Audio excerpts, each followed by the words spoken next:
السلام علیکم ورحمۃ اللہ وبرکاتہ۔ الحمدللہ والصلاة والسلام علی رسول اللہ، اما بعد۔ کامیاب کون؟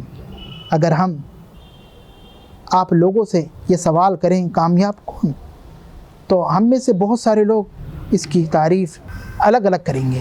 کوئی کہے گا کامیاب وہ ہے جس کے پاس بنگلہ گاڑیاں ہوں، کوئی کہے گا جس کے پاس کروڑوں کی دولت ہو، کوئی کہے گا جس کو دنیا والوں نے کامیاب کہہ دیا ہو، جو انعام یافتہ ہو، گولڈ میڈلسٹ ہو۔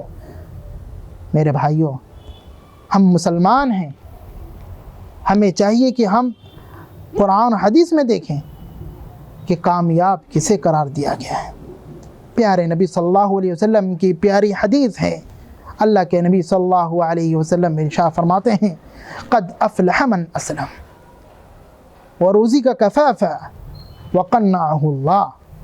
کامیاب ہو گیا وہ شخص جو مسلمان ہو گیا اور جس کو بقدر حاجت ضرورت روزی مل گئی، اور جس کو اللہ تعالیٰ نے قناعت جیسی صفت سے مالا مال کر دیا۔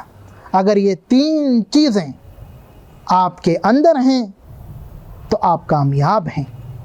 سب سے پہلی جو چیز ذکر ہوئی حدیث میں وہ ہے نعمت اسلام۔ میرے بھائیوں، نعمت اسلام آپ جانتے ہیں دنیا کی سب سے عظیم نعمت اور بڑی نعمت ہے۔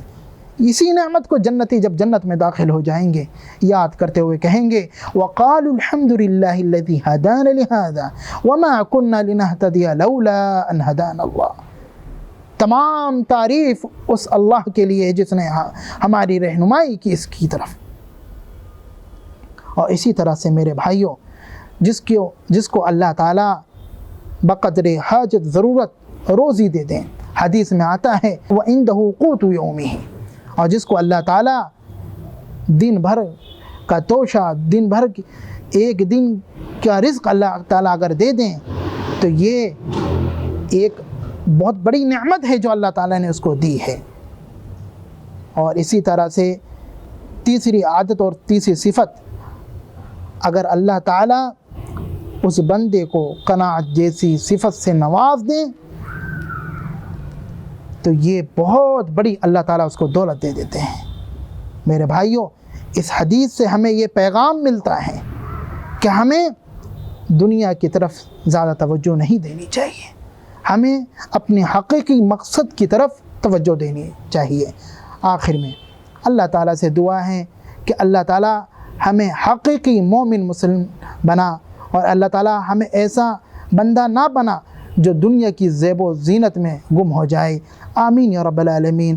السلام علیکم ورحمۃ اللہ وبرکاتہ۔